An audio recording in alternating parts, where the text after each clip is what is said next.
All right, here we go. Things are set up. Got the lights, all these tripods. It's like a freaking maze. Let me take the glasses off because with the lighting, just like the movies, man, as I mentioned before. But here at HQ in the game room, check this out. Look at my death cup of death. Even the backside. This is handmade, by the way. I got this out in Nikko, Japan, about 2 years ago or so. I only drink water out of this thing. I don't want to be cursed, but guys, you got to stay hydrated. Let me just put this off to the side. I don't want it to spill on the precious wares I have in this room. Anyhow, enough with the shenanigans. Let's get this underway. This is going to be, again, on collecting, a byproduct of collecting.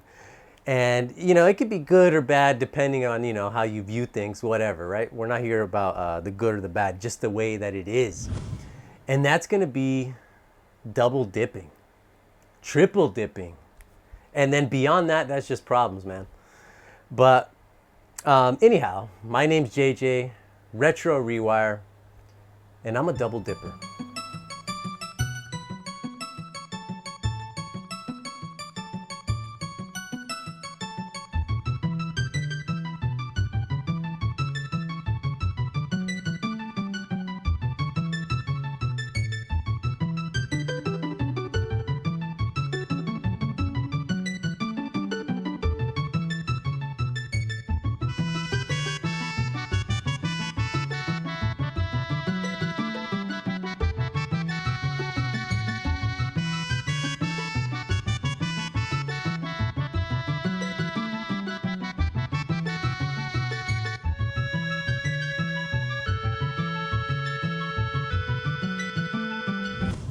All right, guys, you saw the images. Come on, but let's talk about, before we get things underway.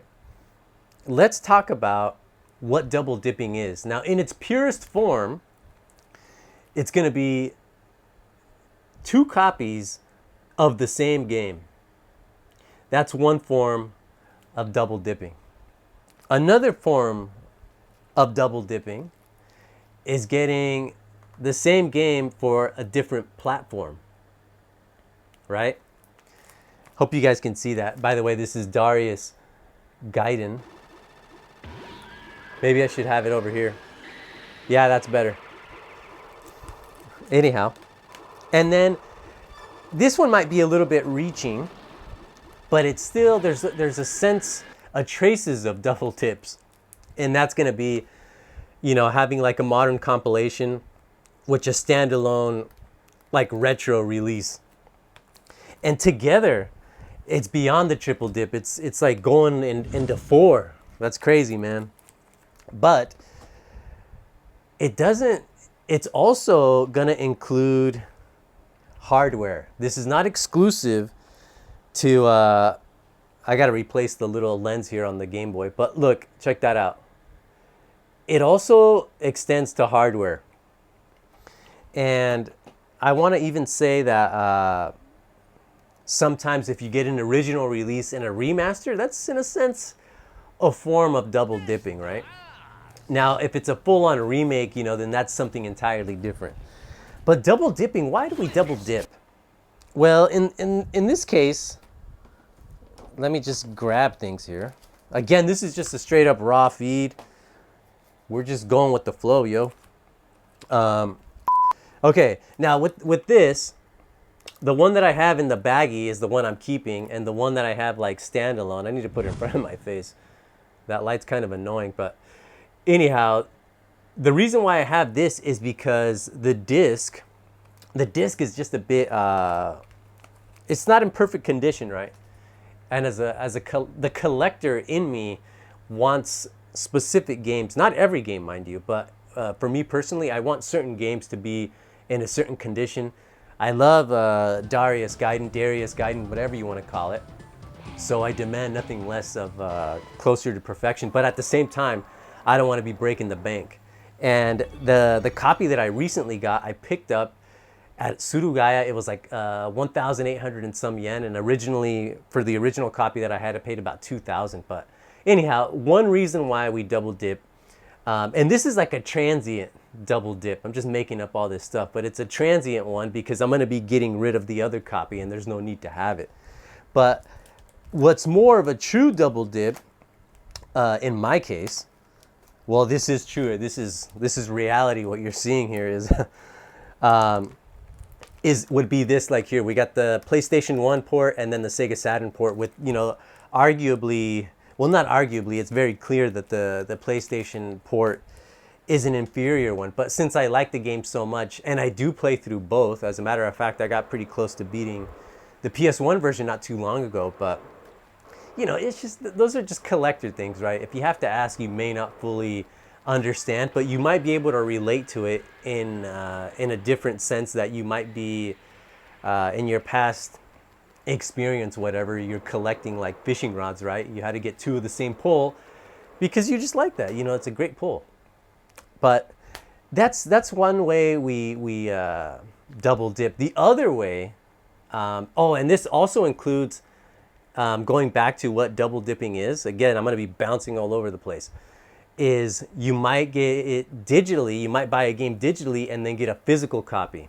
And the reason why we might do that is to keep the physical copy sealed and then just for convenience sake, play it digitally. So, you don't have to be swapping out discs or your carts, whatever, what have you. And that is a form of double dipping. Now, that's something that I'm also have done in the past, but not for the sense of having the game sealed, because I don't have very many games that are sealed, and that's not really something that I'm too interested when it comes to collecting.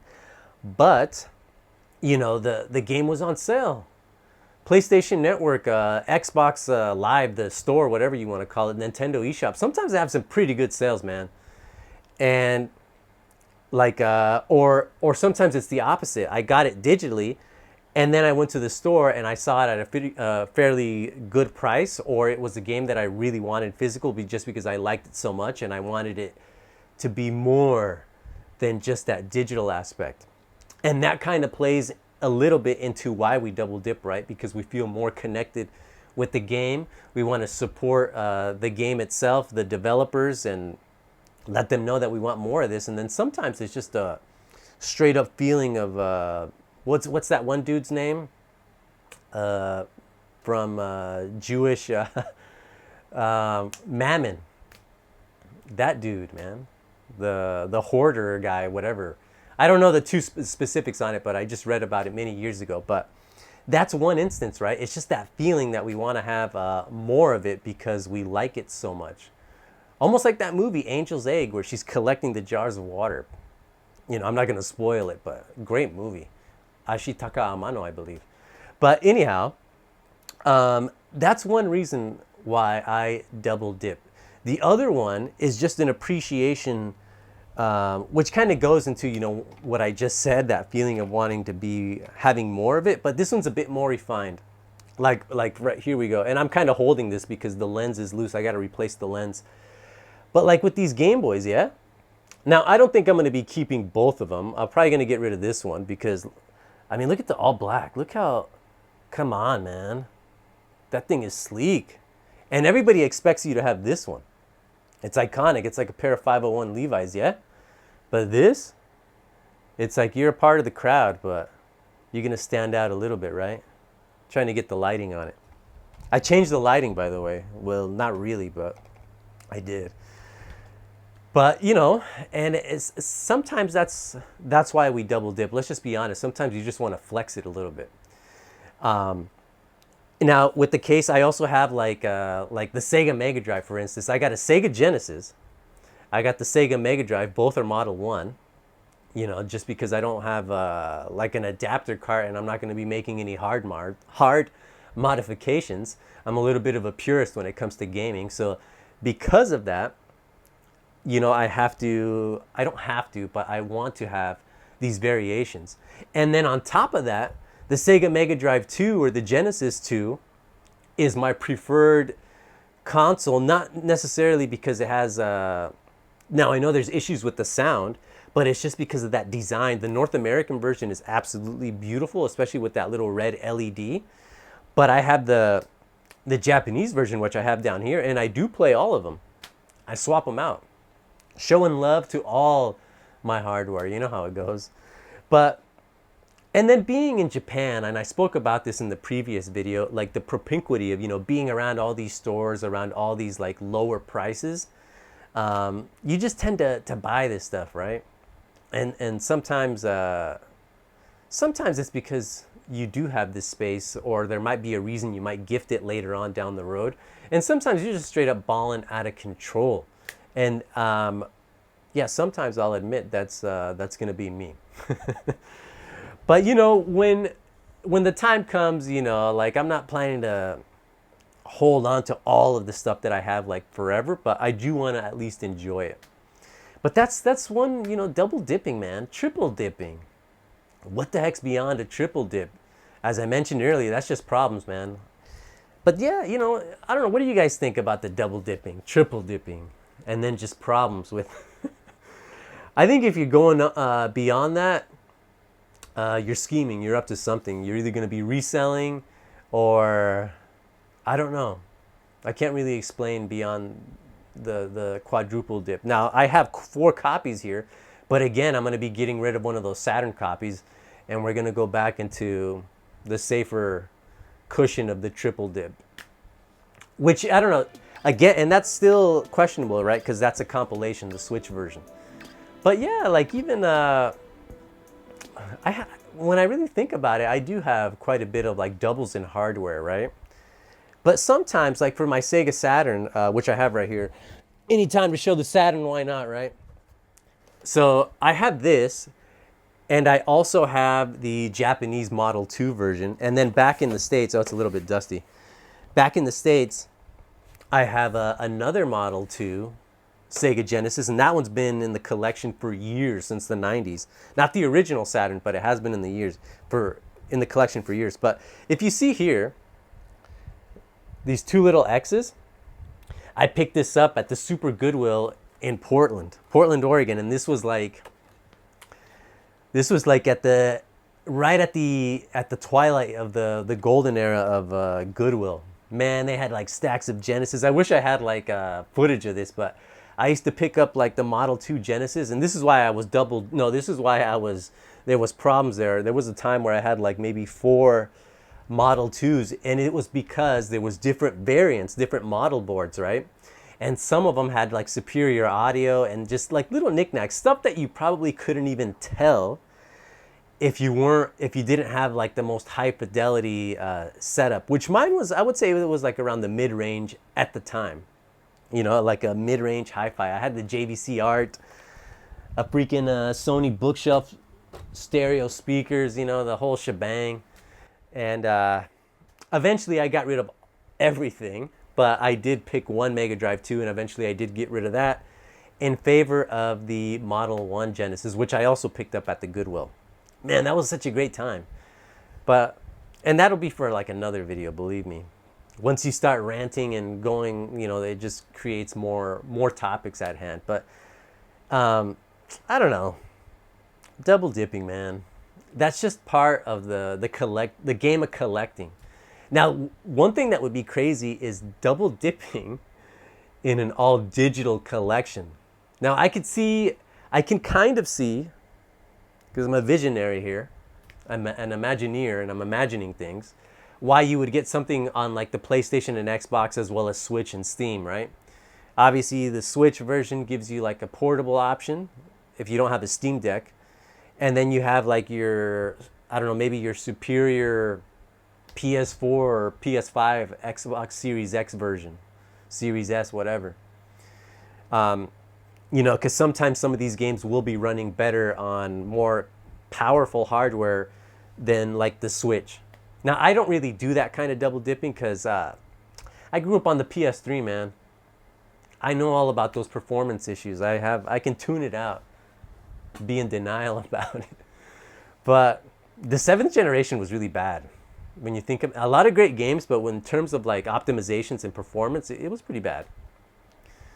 Think of Fallout 3 and Skyrim, but anyhow, that's not what this video is about. Well, maybe that's another video, but you know, I can see why you would double dip digitally. And in other cases, like For instance, I bought like Valkyria Chronicles 2 for the PSP under one of my PlayStation Network accounts, but it was the wrong account because I was using a Vita and I had a different account. So then I went and I rebought it. Thank God it was only like $2, but that was a digital double dip many years ago. And sometimes double dipping is on accident. Now, if you're forgetting what you have in your collection, it's probably because you have a really massive collection, and that's an entirely different kind of management, a different beast, so to speak.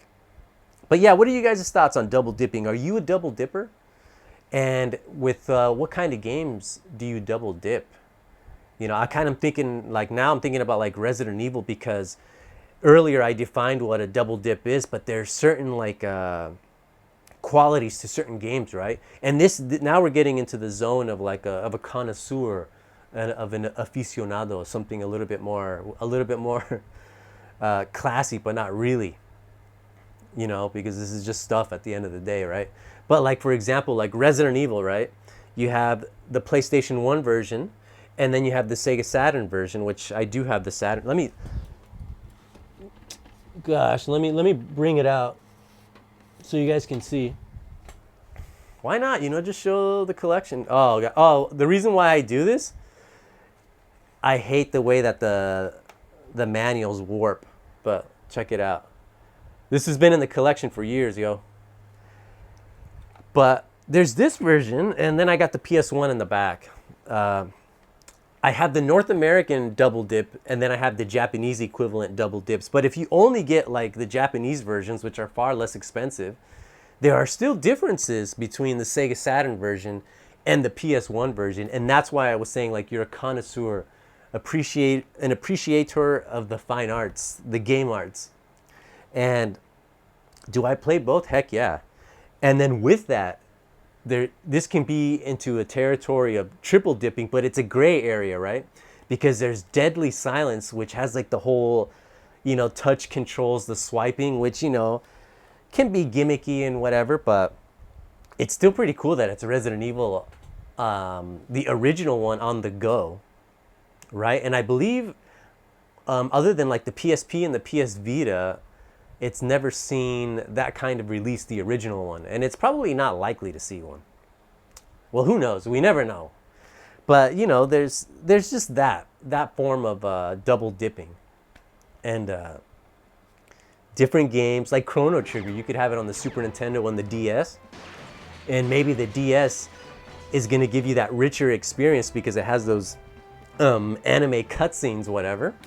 But, you know, if you're a purist, you might prefer the Super Nintendo version, which I got right here. Or not the Super Nintendo, that's expensive.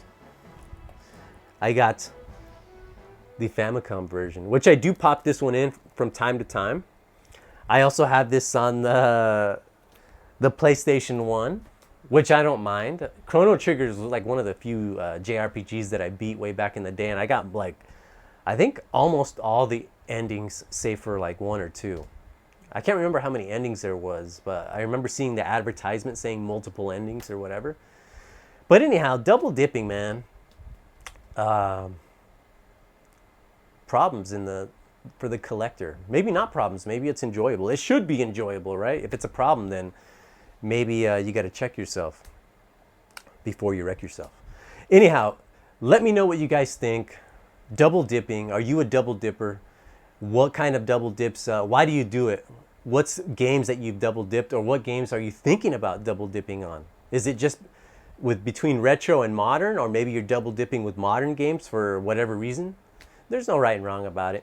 But anyhow, let me know your thoughts. Curious about to hear what you guys have to say, and expect more game hunting and more game rants coming straight out of HQ. JJ, and I'll see you again next time. Ciao.